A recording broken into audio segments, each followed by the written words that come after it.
Como les venía diciendo, estamos estudiando el libro de Eclesiastés. Hoy vamos a leer la porción de la palabra que está en el capítulo 2, del verso 17 al 26. Voy a leer, dice: aborrecí por tanto la vida, porque la obra que se hace debajo del sol me era fastidiosa, por cuanto todo es vanidad y aflicción de espíritu. Asimismo aborrecí todo mi trabajo que había hecho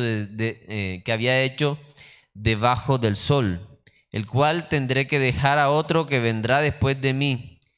Y quién sabe si será sabio o necio el que se enseñoreará de todo mi trabajo en que yo me afané y en que ocupé debajo del sol mi sabiduría. Esto también es vanidad. Volvió por tanto a desesperanzarse mi corazón acerca de todo el trabajo en que me afané y en que había ocupado debajo del sol mi sabiduría. Que el hombre trabaje con sabiduría y con ciencia y con rectitud, y que haya de dar su hacienda a hombre que nunca trabajó en ello. También esto es vanidad y mal grande. Porque ¿qué tiene el hombre de todo su trabajo y de la fatiga de su corazón con que se afana debajo del sol? Porque todos sus días no son sino dolores, y sus trabajos molestias. Aún de noche su corazón no reposa. Esto también es vanidad. No hay cosa mejor para el hombre sino que coma y beba, y que su alma se alegre en su trabajo. También he visto que esto es de la mano de Dios, porque ¿quién comerá y quién se cuidará mejor que yo? Porque el hombre que le agrada, Dios le da sabiduría, ciencia y gozo, mas el pecador da el trabajo de recoger y amontonar para darlo al que agrada a Dios. También esto es vanidad y aflicción de espíritu. Amén. Entonces, es interesante que el pasaje comienza diciendo: aborrecí por tanto. O sea, tenemos que mirar antes para saber qué fue lo que aborreció. O sea, por qué llegó a esa conclusión, ¿verdad? Ahorita vamos a verlo. Dice: aborrecí por tanto la vida, porque la obra que se hace debajo del sol me era fastidiosa. ¿Cómo así? O sea, ya eso nos da a entender que este hombre acaba, en tiempos pasados a este pasaje, ya probó todo, ¿sí? O sea, ya él probó todo. Todos esos anhelos materiales de este mundo que nosotros podamos tener, este hombre los consiguió.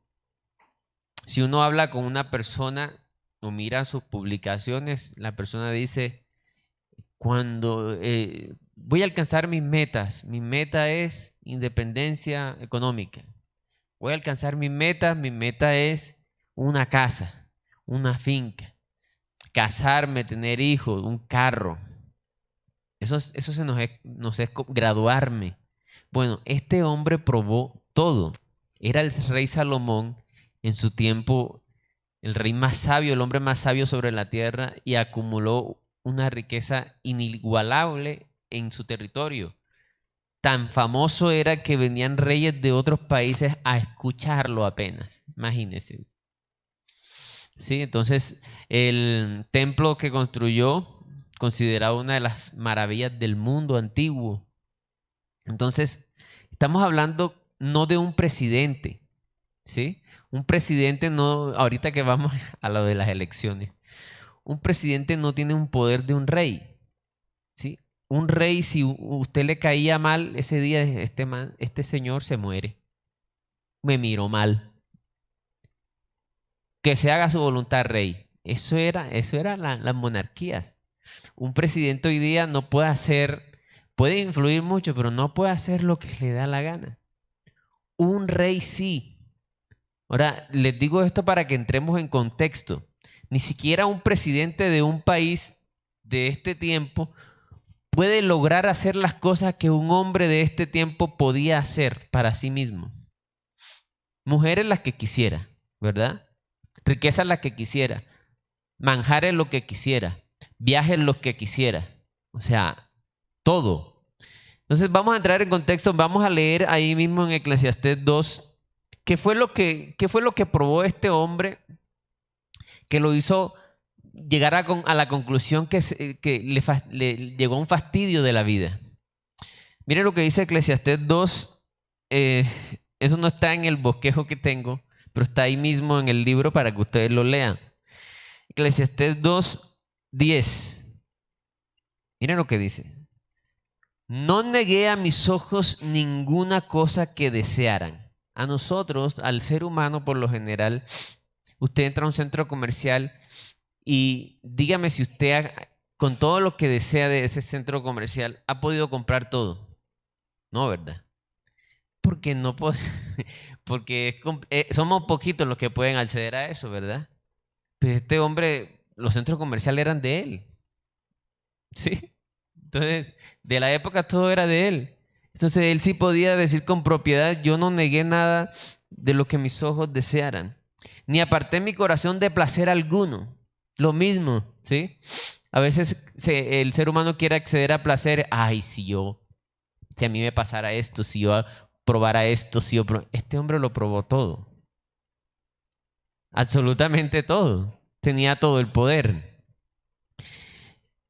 Porque mi corazón gozó de todo mi trabajo, y esta fue mi parte de toda mi faena. Miré yo luego todas las obras que habían hecho mis manos y el trabajo que tomé para hacerlas. Y he aquí, todo era vanidad y aflicción de espíritu. O sea, todo lo que es ¿cómo es? Todo lo que es placentero a la vista, al paladar, al cuerpo, este hombre aquí lo experimentó todo. Salomón, ¿ya probaste esto? Ya lo probé. Ya lo probé. ¿Sí? Entremos en contexto en esto. Ahora, luego de él probarlo todo, dijo, bueno, ahora, esto por aquí no fue. Ahora voy a mirar la sabiduría. Vamos a mirar el Eclesiastés 2:13 dice, y he visto que la sabiduría sobrepasa a la necedad. O sea, él sacó esa conclusión, como la luz a las tinieblas. El sabio tiene sus ojos en su cabeza, mas el necio anda en tinieblas. Pero también entendí yo que un mismo suceso acontecerá al uno como al otro. Entonces dije yo en mi corazón, como sucederá al necio, me sucederá también a mí. ¿Para qué pues he trabajado hasta ahora para hacerme más sabio? Y dije en mi corazón que también esto era vanidad. O sea, se volvió muy sabio y sacó unas conclusiones buenas. Es que la sabiduría es mucho mejor que la necedad. Un ejemplo, el hombre que ahorra es sabio, ¿verdad? Todo eso lo sabemos. Y el que derrocha es necio. Eso es lógico. Y él todo eso lo fue comprobando y él dice, no, es mucho mejor la sabiduría que la necedad. Pero al final de cuentas, tanto el sabio como el necio van a terminar en un hueco y eso le trajo aflicción. Entonces, si se acumula mucha sabiduría con los años, igual no va a ser una persona inmortal con tanta sabiduría. Si tuvo un desgaste analizando y pensando cada cosa para hacerse más sabio, ¿verdad? Meditando. Pero también era vanidad. Entonces, cuando él prueba eso es cuando entramos en el verso 17, dice, aborrecí por tanto la vida. Imagínense, ya lo alcancé todo. Hasta donde el ojo me llega, eso es mío, dice él. Mujeres las que quiera de todo tipo de mujeres. Posesiones todos, placeres todos, manjares todos. Bueno, por aquí no era. Ahora sabiduría. Tampoco. Me volví el hombre más sabio, pero tampoco. Entonces él dice, si no es conocimiento y no es las cosas materiales de este mundo, entonces, ¿qué es? Y entra él en aflicción.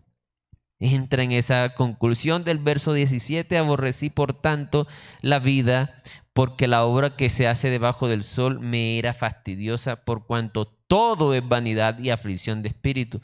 Primer punto del sermón, hermanos, la frustración de una vida sin Dios. ¿Sí? Estamos hablando desde el verso 17 al 19. donde él en el 18 dice: asimismo aborrecí todo mi trabajo que había hecho debajo del sol, el cual tendré que dejar a otro que vendrá después de mí. Y quién sabe si será sabio o necio el que se enseñoreará de todo mi trabajo en que yo me afané y en que ocupé debajo del sol mi sabiduría. Él era sabio, pero todo lo que consiguió a través de su sabiduría, dice: cuando yo me muera, ¿a quién le va a quedar? Y si, para saber si va a tener buen manejo de eso, yo no me voy a llevar nada. Entonces, él llega a esta conclusión, pero como ya lo podemos ver, ¿qué es lo que lleva a un ser humano a que aborrezca incluso su propia vida? Vamos a mirar, ya aquí el pasaje lo dice, no directamente, pero vamos a mirar algo para que nos aclare más en la misma palabra. Vámonos ahí cerquita al libro de Jeremías 2:13, un pasaje muy conocido, muy confrontante. Dice: porque dos males ha hecho mi pueblo. Me dejaron a mí fuente de agua viva y cavaron para sí cisternas rotas que no retienen agua. El que una persona llegue al punto de decir me fastidia la vida, quiere decir que vivió una vida en torno a sí mismo, porque eso es lo que está mostrando Salomón. Yo logré alcanzar todo lo material y todos los placeres. Y yo alcancé a ser un hombre muy sabio, a conocer toda la sabiduría de mi época. Es una vida centrada en sí mismo.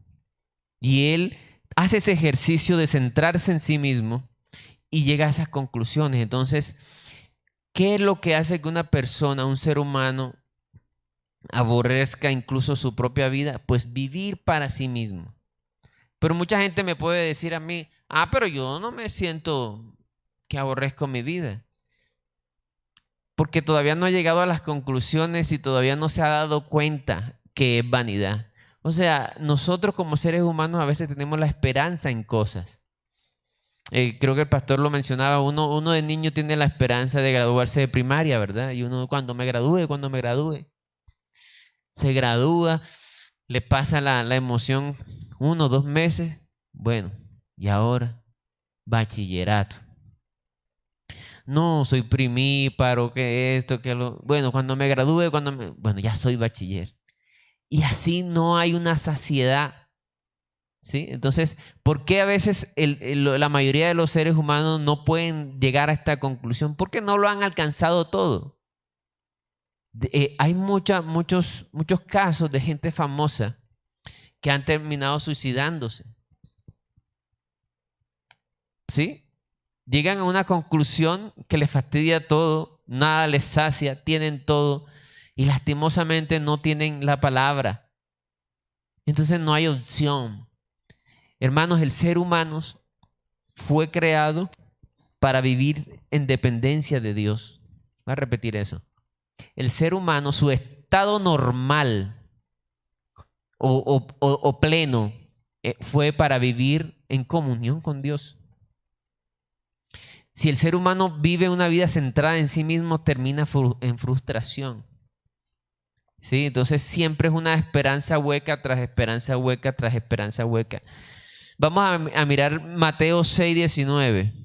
No os hagáis tesoros en la tierra donde la polilla y el orín corrompen y donde ladrones minan y hurtan, sino haceos tesoros en el cielo donde ni la polilla ni el orín corrompen y donde ladrones no minan ni hurtan, porque donde esté vuestro tesoro, allí estará también vuestro corazón. Vámonos ahí mismo en Mateo, vámonos a Mateo 16:25. Mateo 16:25. Dice así la palabra de Dios: porque todo el que quiera salvar su vida, la perderá. Y todo el que pierda su vida por causa de mí, la hallará. La razón por la cual un ser humano o muchos seres humanos terminan por aborrecer su propia vida es que viven para sí mismos. Es irónico, ¿verdad? Se supone que cada ser humano, según el mundo, tiene que invertir en su vida para ser feliz. Pero aquí lo que vemos es que un hombre teniéndolo todo, invirtiéndolo todo, llegó a aborrecer su vida. De hecho, hermanos, a veces no nos damos cuenta, pero por momentos aborrecemos la vida. Otra vez lo mismo, otra vez a trabajar, y yo en lo mismo, y yo en esto, y yo otra vez, el mismo círculo de siempre, cada semana, cada lunes. Ir al trabajo, ir a la universidad, y vuelve y repita. ¿Y saben qué se vuelve la felicidad para la mayoría de la gente? ¿Quieren que le diga dónde es la felicidad de la mayoría de la gente? O de gran parte de la mayoría de la gente. El viernes. De los que están laborando, el viernes. Uy, vamos, fin de semana.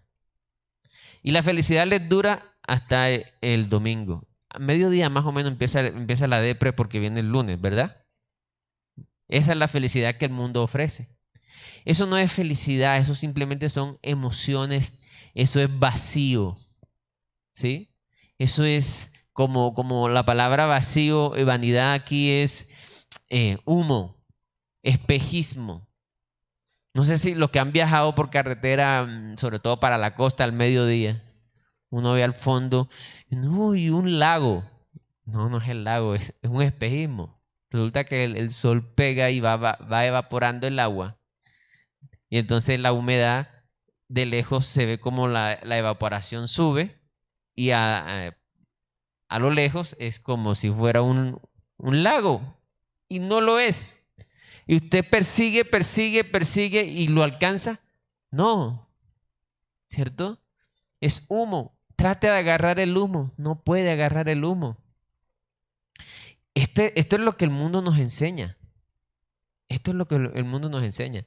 El mundo nos enseña a vivir solamente para las cosas. O sea, nosotros lo entendemos y sabemos de que las cosas trascendentales del Señor son las que llenan, pero todo lo que vemos en el mundo se enfoca para eso. Enfoca a que tú vivas para ti mismo. Tú eres lo mejor que hay en todo. O sea, tú, eres tú. Y si alguien se te atraviesa en el camino, pues quítalo porque tú te mereces lo mejor. ¿Has escuchado esa frase? Claro, esa frase lo que hace es llenarnos más el ego y decir, yo merezco lo mejor. Cuando alguien que piensa así, que yo merezco lo mejor, se da cuenta que no tiene lo que quiere, entonces pierde su razón de ser. Y puede llegar a suicidarse, por ejemplo.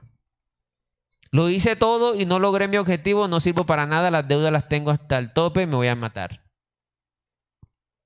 Porque se metió el cheat, se dejó meter el cheat de que él es lo mejor y tiene que hacer todo para alcanzar sus grandes sueños. Yo no sé qué va a hacer cuando se muera, dónde van a quedar sus sueños. ¿Sí? Y eso fue la conclusión que sacó Salomón. Entonces, hermanos, vamos a mirar ahora 2 de Corintios 5. 2 de Corintios 5, 14. Porque el amor de Cristo nos constriñe, nos presiona de una forma buena. Porque el amor de Cristo nos constriñe pensando esto, que si uno murió por todos, luego todos murieron y por todos murió, para que los que viven ya no vivan para sí mismos, sino para aquel que murió y resucitó por ellos. El estado pleno del ser humano es estar con el Señor. Si el ser humano está fuera del Señor, es un ser que va a vivir vacío. Y ese vacío nos ha llevado a unas locuras. Miren cómo está la humanidad. Ni siquiera los animales, por ejemplo, matan a sus crías dentro de su vientre. Yo no he visto un gato cogiendo un cuchillo y degollándose. Yo no lo he visto todavía. O sea, es tanto el alejamiento del Señor y es tanta la basura que hay que nos lleva a eso, a cosas que van inclusive en contra de la misma biología. ¿Sí? Y hay de las falsedades que hay en el mundo. Ya les hablé del egocentrismo, del vivir para sí, pero hay otra variante que es que no hay Dios. Todo salió por casualidad. Y esas palabras nos las metieron y no sabemos en qué momento. ¿Sabe que la casualidad no existe? La casualidad no existe. Ahí existe la causalidad. Yo si me encuentro al hermano Félix por la calle, uno usualmente dice, casualmente, pero no fue casual. Fue que él cogió un bus a X hora y yo cogí otro bus a X hora y esos buses fueron una ruta que se encontraron por ahí y él se bajó. Hay unas causas. O sea, por magia yo no me encontré con él. Entonces, se nos han metido desde el colegio a decirnos que todas las cosas, no, todo nació así solo. Pero no nos dicen que la ciencia como ciencia moderna, los padres de la ciencia moderna, todos eran, mira, creyentes. Por ejemplo, Isaac Newton, el padre de la física, escribió más de la Biblia que de ciencia. Eso no te lo van a decir en el colegio. De hecho, hoy en día no hay grandes avances de la ciencia. La ciencia de hoy está basada en la ciencia que los creyentes hicieron.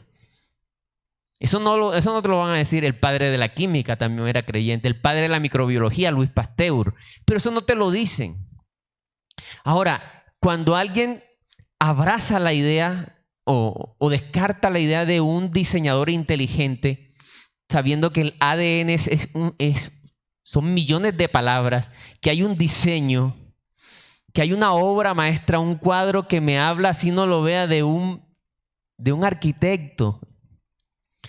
Cuando alguien rechaza esa idea, enseguida abraza la idea de la locura y de la magia, porque tiene que decir que de la nada surgió todo. O sea, la nada que no tiene, porque no existe, o sea, la no existencia hizo que todo existiera. ¡Qué locura! Por esa razón no pueden razonar. Personalmente creo que por esa razón no avanzan, porque están en una irracionalidad. A eso nos ha llevado este mundo. Entonces, cuando yo le digo a una persona, mira, todo lo que vale la pena es lo que se centra en ti mismo. Y por otro lado le digo, no hay Dios.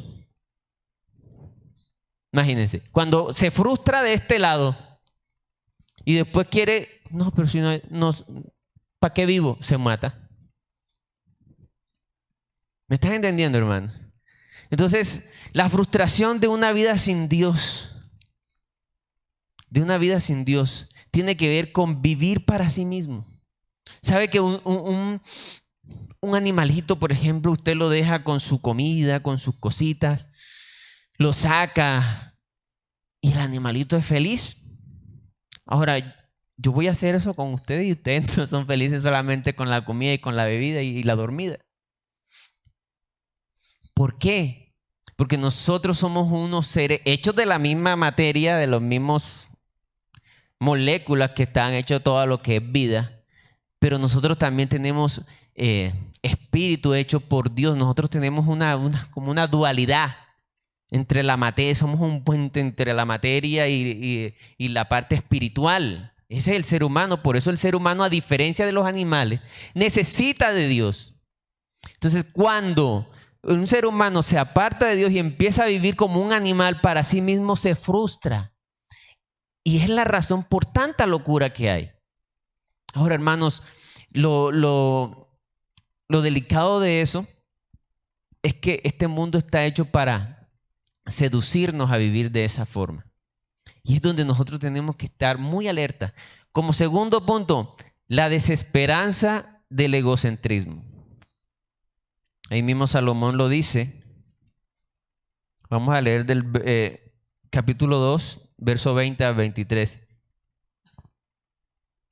Volvió por tanto a desesperanzarse mi corazón acerca de todo el trabajo en que me afané y en que había ocupado debajo del sol mi sabiduría. Que el hombre trabaje con sabiduría y con ciencia y con rectitud, y que haya de dar su herencia a hombre que nunca trabajó en ello, también es esto vanidad y mal grande. Porque ¿qué tiene el hombre de todo su trabajo y de la fatiga de su corazón con que se afana debajo del sol? Porque todos sus días no son sino dolores y sus trabajos molestias. aún de noche su corazón no reposa, esto también es vanidad. Es interesante cómo las personas de escasos recursos miran a la gente que tiene dinero y dicen, uy, cuando yo sea como sutanito. Y sutanito no puede ni dormir por las noches.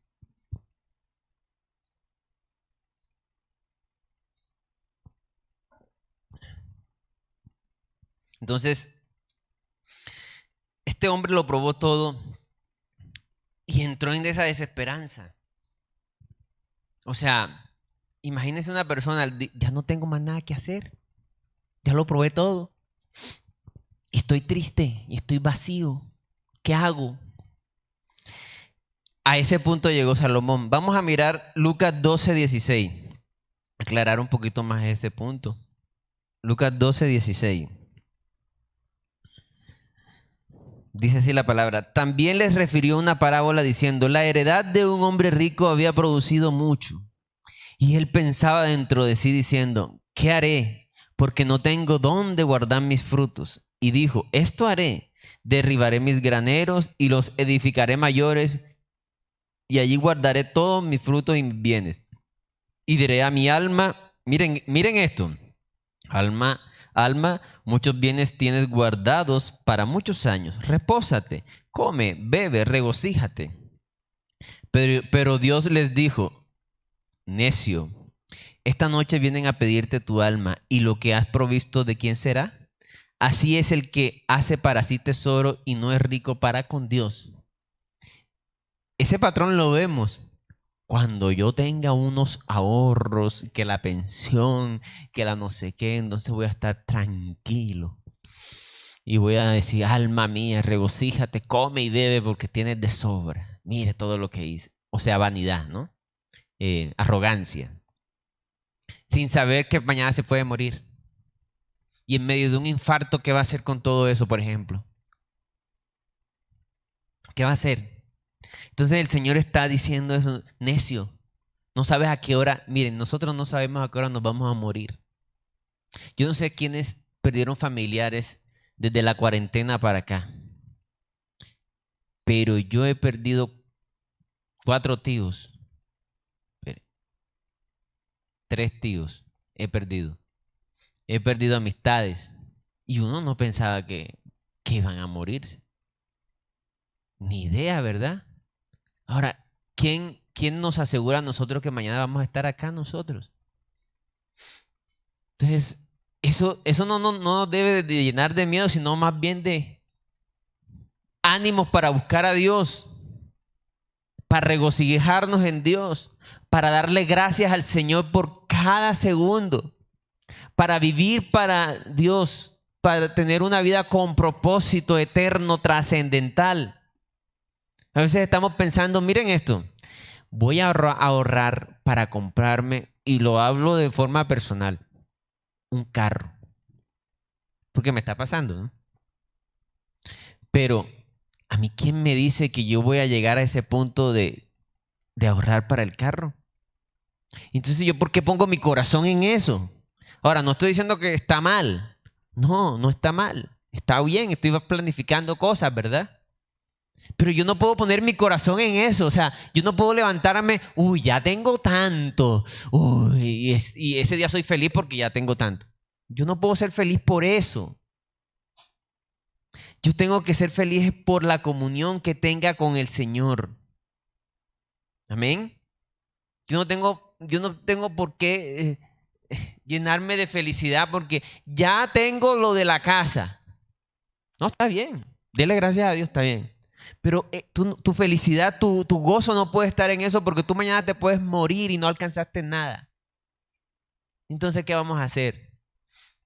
Sí, hay que dar ejemplo. Sí, hay que trabajar. La palabra enseña. Sí, tenemos que ser ejemplo en ahorrar. Tenemos que ser sabios. Lo acabamos de leer. Salomón lo dijo. Hay que ser sabio. Un hombre sabio planifica, ahorra, consigue cosas. Pero no podemos poner el corazón en eso. No hagáis tesoros en el cielo, perdón, en la tierra, dice el Señor Jesús. Entonces tenemos que diferenciar esas dos cosas. Vamos a Mateo 6:25. también una parábola parecida. Dice, por tanto os digo, no os afanéis por vuestra vida, qué habéis de comer o qué habéis de beber, ni por vuestro cuerpo, qué habéis de vestir. ¿No es la vida más que el alimento y el cuerpo más que el vestido? Mirad las aves del cielo, que no siembran, ni ciegan, ni recogen en graneros, y vuestro Padre Celestial las alimenta. ¿No valéis vosotros mucho más que ellas? ¿Y quién de vosotros podrá, por mucho que se afane, añadir a su estatura un codo? Y por el vestido, ¿por qué os afanáis? Considerad los lirios del campo que crecen, no trabajan ni hilan, pero os digo que ni aun Salomón con toda su gloria se vistió así como uno de estos lirios. Y si la hierba del campo que hoy es y mañana se echa en el horno, Dios la viste así, ¿no hará mucho más a vosotros, hombres de poca fe? No os afanéis, pues, diciendo qué comeremos o qué beberemos o qué vestiremos, porque los gentiles buscan todas estas cosas, pero vuestro Padre Celestial sabe que tenéis necesidad de todas estas cosas. Mas buscad primeramente el reino de Dios y su justicia, y todas estas cosas os serán añadidas. Creo que ese pasaje aclara lo que estamos hablando.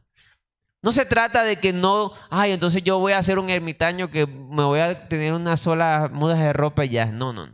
Se trata es no poner el corazón en eso, no os afanéis. Dice, busca primeramente el reino de Dios y su justicia, y todo lo demás vendrá por añadidura. ¿Por qué? Porque si no lo hacemos, vamos a terminar aborreciendo nuestra vida y vamos a vivir en una amargura de corazón. ¿Sabe que a veces vivimos así y no nos damos cuenta? En amargura de corazón. Cuando se levanta cada día, no está agradeciéndole al Señor por lo que tiene, por lo que Dios ha hecho, y lo hace de dientes para afuera, es porque hay amargura. O tienes amargura del corazón, o tienes un corazón agradecido. No más. No hay punto medio. Entonces examinémonos. Nos levantamos todos los días contentos y diciendo, gracias, Señor. Pero de verdad, creyéndolo, ¿verdad? Gracias, Señor, por todas las cosas que me has dado. Gracias porque me diste la vida. Gracias por una familia que tengo. Gracias porque puedo ir a trabajar. Gracias, Señor, porque ayer pude comer. Gracias, Señor, porque pude conciliar el sueño. Mucha gente no lo puede hacer.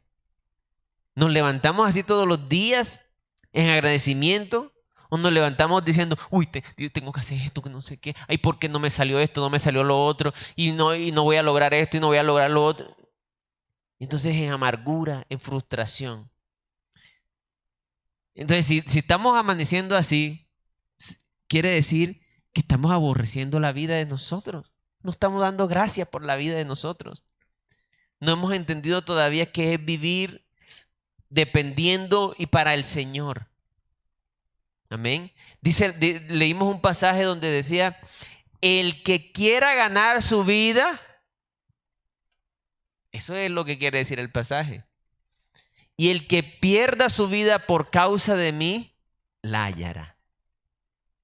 La plenitud del ser humano, voy a decirlo de otra forma, un ser humano en su estado normal es un ser humano que le entrega su vida al Señor.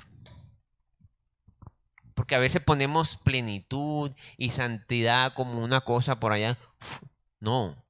Cuando hablan de integridad, cuando hablan de plenitud, hablan algo pleno, íntegro. Es como si yo tuviera esta hoja. Por ejemplo, esta hoja. Esta hoja está íntegra. Porque está completa. Si yo la rompo, ya no es íntegra.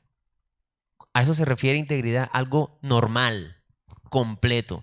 El ser humano completo es el ser humano que está viviendo para el Señor. Porque así fuimos creados. Amén. Entonces, la desesperanza del egocentrismo. Hermanos, tenemos que analizarnos. A mí me ha confrontado mucho todo el libro de Eclesiastés. Porque me he dado cuenta que el sistema de nosotros, del mundo actual, nos lleva a los medios de comunicación todo a vivir para nosotros mismos. Para nosotros mismos. ¿Sabe? Y cuando estamos sin trabajo, Ay, cuando tenga el trabajo, cuando tenga un trabajo, Dios mío, aquí con este rebusque tenaz. Cuando tenemos el trabajo, uy, qué trabajo tan explotador. Y ese sueldo tan bajito. ¿Les ha pasado? No me conteste. Ese sueldo tan bajito que yo tengo. No. Ahora sí, no, no, no. ¿Y por qué no nos ponemos a pensar que antes de tener el trabajo estábamos era con amar? O sea, estamos amargados, aborreciendo todo el tiempo, todo el tiempo. No, hermano. Tenemos que salirnos de ese tren, ponernos en el tren que el Señor nos diseñó. No afanarnos por las cosas de este mundo, o sino buscar primeramente, o sea, la hora más importante de nosotros, o sea, la hora más trascendental de nuestro día tiene que ser la hora con Dios. Si es una hora, pues, o los minutos que uno esté con el Señor. Si usted estuvo con el Señor, y cuando yo hablo que usted estuvo con el Señor, no es que usted esté sentado repitiendo como loro algo para cumplir y está pensando en el trabajo. Porque es como si yo me sentara con Eduardo a hablar y Eduardo me está hablando y yo no le estoy parando ni 5 de bolas a Eduardo. Y yo le digo, ajá, sí, y estoy pensando en otras cosas. Cuando Eduardo se dé cuenta que yo no estoy ahí, chao hermano, chao. ¿Sí o no? Eso es.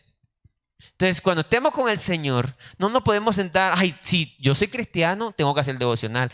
¿Cuál es el devocional de hoy? A ver. Hoy nos toca esto. Vamos a leer y estoy rápido, rápido, rápido, porque tengo que hacer esto, tengo que hacer lo otro. Eso no es estar con el Señor. ¿Sí? Si usted está con una persona, es que ni con una persona, ¿no? Si usted está charlando con un amigo, una amiga, con un familiar, y está ahí sentado y está con el celular y está pensando en otra cosa, eso ofende al otro. Ahí no hay comunión. Entonces, si usted está haciendo, si estamos haciendo el devocional así, no estamos haciendo el devocional. No estamos orando. Entonces, la hora más importante de nosotros, la más trascendental de las, yo qué sé, 8 o 10 horas que trabajamos, es esa hora. O sea, si usted hizo esa hora, ese día ya valió la pena. ¿Me están entendiendo? Si esa hora ya pasó, si usted ya hizo esa hora, si usted ya rindió su corazón, confió su corazón en el Señor, dio gracias al Señor, hermano, lo demás es añadidura. Ya usted hizo lo trascendental del día. Por último, hermanos, como último punto, el contentamiento. Entonces, en el pasaje nos muestra como primer punto la frustración de una vida sin Dios. Segundo punto, la desesperanza del egocentrismo, porque ya este hombre no solo se fastidió y se frustró, sino que ahora se desesperó. Es como una depresión, más o menos así. Ahora como tercer punto vemos el contentamiento, pero aquí hay dos contentamientos y vamos a mirarlo. Eso está en el verso 24 y 26. Vamos a leerlo. No hay cosa mejor para el hombre sino que coma y beba y que su alma se alegre en su trabajo. También he visto que esto es de la mano de Dios. En otras palabras, hermanos, nosotros, o sea, lo que de este mundo es más valioso es que tú puedas eh, comer y beber y vivir, pues, de lo que te da tu trabajo. Por eso ya tenemos que alegrarnos. Porque ¿quién comerá y quién se cuidará mejor que yo? Porque al hombre que le agrada, Dios le da sabiduría, ciencia y gozo, mas al pecador da el trabajo de recoger y amontonar para darlo todo al que agrada a Dios. También esto es vanidad y aflicción de espíritu. Hermanos, este mundo, si nosotros lo analizamos, cuando no sé los que han experimentado eso, pero cuando hemos experimentado hambre y escasez, uno valora las cosas sencillas, ¿verdad? Cuando uno tiene sed y no hay agua a su alrededor, y usted le ponen ese vaso de agua así grande. Yo lo he hecho, gracias Dios mío. Se toma uno su vaso de agua. Porque como lo tenemos a diario, no lo valoramos, ¿verdad? Entonces, a esto se refiere también el pasaje. O sea, qué bendición. Pero eso es cortico. ¿Sí ve? Es solo comida y bebida. Ahora, en el Señor nosotros tenemos, vamos a mirar primero el contentamiento que nos habla Eclesiastés aquí. Vamos a mirar a Proverbios 24. Ahí más adelantico de Eclesiastés. Perdón, antes de Eclesiastés. Proverbios 24:10. Dice así la palabra de Dios. Si fuera flojo en el día del trabajo, tu fuerza será reducida. Pues lógico, ¿verdad? Dice Proverbios 22:29. Dice así la palabra de Dios. ¿Has visto hombre solícito en su trabajo? Delante de los reyes estará, no estará delante de los de baja condición. O sea, esto es una regla para todos. Hayas creído en el Señor o no, esto pasa. Si un hombre diligente le pasan cosas porque trabaja. Hay gente trabajadora que no cree en el Señor y tiene fruto porque trabaja honestamente. Está bien. Pero dice Salomón, esto también es vanidad. O sea, esto no llena. Lo que les decía hace un ratico, si usted se le pone la comida y la bebida del día a día, usted sí, bueno, sí, el juguito, el desayunito, el desayunito, el almuerzo, qué bueno, pero no es suficiente. Porque, repito la frase, el ser humano en su estado normal, el estado normal del ser humano es estar con el Señor. No va a ser pleno. También va, aunque hay que ser agradecidos con esto no nos va a llenar. Porque nosotros fuimos hechos para estar con el Señor. Pero el pecado nos separó del Señor eternamente. Y para eso vino el Señor Jesucristo. Amén. Ahora vamos a mirar Hebreos 13. Hebreos 13:5. Sean vuestras costumbres sin avaricia, contentos con lo que tenéis ahora, porque Él dijo, no te desampararé ni te dejaré. Este es otro contentamiento. O sea, este contentamiento está basado en la esperanza de una vida en el Señor. El otro solamente es lo que pudiste obtener aquí mismo ya. Bueno, gracias porque tengo un platico de comida. Pero este contentamiento te lleva al gozo. Es impresionante cómo Pablo en muchas de sus cartas habla del gozo, de la plenitud, y el hombre está preso en un hueco con ¿cómo se llama eso? Con unos grilletes, y el hombre gozoso. ¿A quién se le pasa por la cabeza eso, verdad? Eso no estamos acostumbrados a ver eso. Esteban, cuando fue martirizado, dice, vio la gloria del Señor y lo que vio fue tan poderoso, o sea, fue tan impresionante lo que Esteban experimentó, que a los que le estaban tirando piedra y matándolo, dijo, Señor, no les tomes en cuenta sus pecados. ¿Cómo sería? Hay un contentamiento, hermano, hay un gozo que nos supera. Dice la palabra de Dios que los que creen en su nombre, que a los que crean en su nombre, el Señor hará brotar ríos de agua viva. O sea, hay un gozo que puede sobrepasarnos a nosotros mismos y nos lleva a despreciar, entre comillas, nuestra vida o nuestros propios intereses para que se oiga mejor, y apreciar lo que el Señor nos da, porque nos está dando algo mejor que la vida. El Señor da algo mejor que esta vida. Amén. Por esa razón fue que los apóstoles y los grandes siervos del Señor entregaron su vida así, sin agüero, como dice uno por acá. Rindieron su vida, murieron por el Señor. No les importó porque había algo mucho más grande que ellos mismos llenándoles. Amén. Vamos a mirar 1 Timoteo 6, del 6 al 9.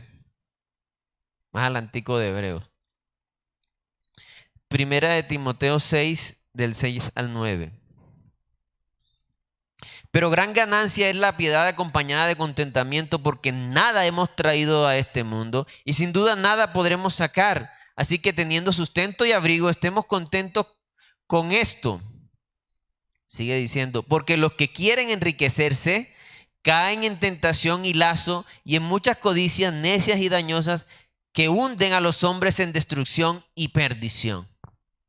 Estemos contentos, pero en este mundo, por nuestra forma, en nuestra manera, es como imposible estar contentos. Voy a preguntar algo, hermanos, ya estamos cerrando el mensaje. Vamos a pensar en las áreas de nuestras vidas. Piensen, familia, mm, el área emocional, el laboral, salud. Pensemos en todas las áreas. ¿Hay algún área de nuestra vida que nosotros digamos, me siento triste en esta área? O sea, esta área mía me causa a mí dolor, me causa tristeza. ¿Saben cuál es la razón? Porque esa es un área que no hemos rendido al Señor, que estamos viviendo, haciéndola vivir para nosotros. O sea, esto es mío. De esto me encargo yo y eso no es tuyo, Señor. Sí, Señor, tú moriste por mí, amén, pero esto es mío. Por eso es que esa área está en frustración. Porque no está rendida al Señor. Por eso no hay contentamiento. Vámonos al libro para cerrar. Efesios 5, verso 20.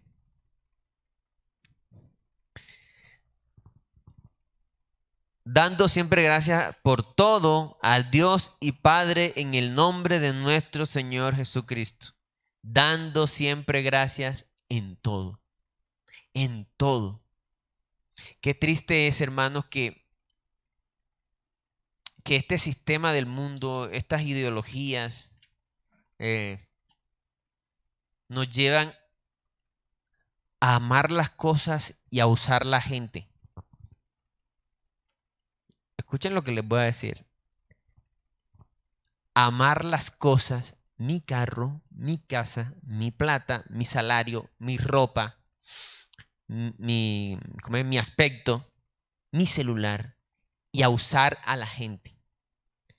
Cuando viene la muerte a nuestras familias, entonces nos viene ese dolor. Yo hubiese compartido más con él.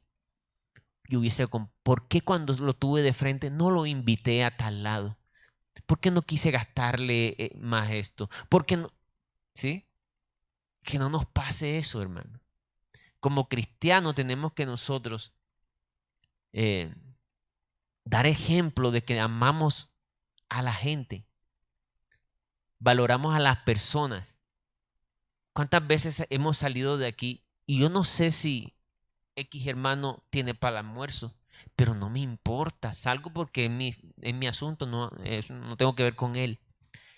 ¿Quién te garantiza? ¿Quién nos garantiza que ese hermano el día de mañana lo vas a poder ver de nuevo? ¿Por qué no lo valoras ahora? ¿Por qué no hablas con él? ¿Saben? Ese es el fruto de una vida egocéntrica.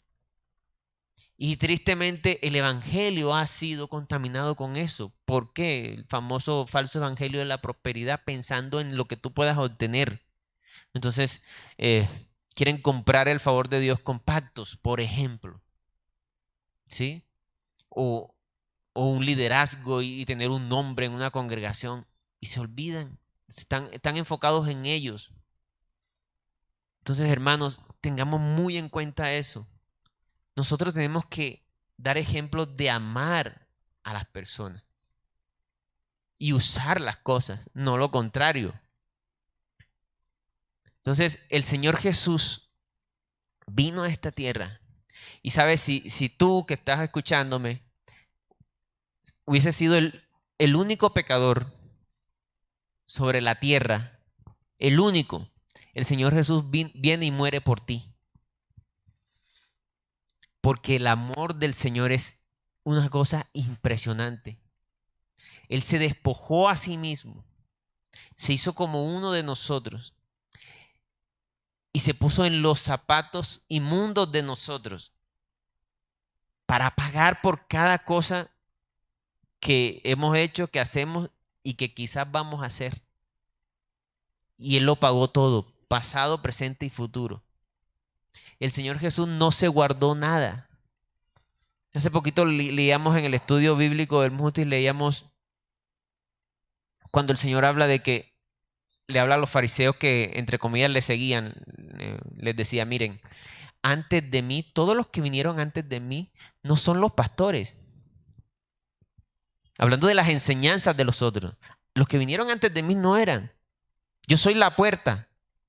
Los que vinieron antes de mí no eran. Los que vinieron antes de mí son solo asalariados, ladrones, que cuando venga el lobo salen corriendo. Pero yo, dice el Señor, yo doy mi vida por mis ovejas. Yo entrego mi vida por mis ovejas. Lo leíamos también en uno de los pasajes, porque el amor del Señor nos constriñe pensando en esto, que si Él murió por todos, entonces todos morimos, para que todos vivamos por Él, no para sí mismos. Considerad esto. Miren, nadie te va a amar tanto como te ama Jesús. Nadie, sabiendo todos los pecados que tú haces, Él te amó. Sabiendo todo, no teniendo necesidad de hacerlo, porque Él estaba en la gloria con el Padre. Se despojó. Esa es la aventura de amor más grande que hay. El Dios del universo se encarnó en un ser humano, solo pensando en una cosa: los amo tanto que me despojo a sí mismo y me doy por ellos, solo pensando en ti, solo pensando en mí. Esta es mi copa, le decía a los discípulos. Ninguno de ustedes puede tomar esta copa que es para mí. ¿Cuál era la copa? La copa era que Él iba a tomar nuestro lugar. Porque no somos capaces de salvarnos a nosotros mismos. Porque todos los días pecamos. Porque no ha pasado un solo día de nuestra vida en que la hoja esté en blanco. Por eso la Biblia llama a los creyentes redimidos. Significa que merecen un pago eterno en el infierno, pero otro pagó por ellos. Otro pagó por ellos. Y ese pago que merecen, que merecemos, entonces ya se nos quita porque otro pagó.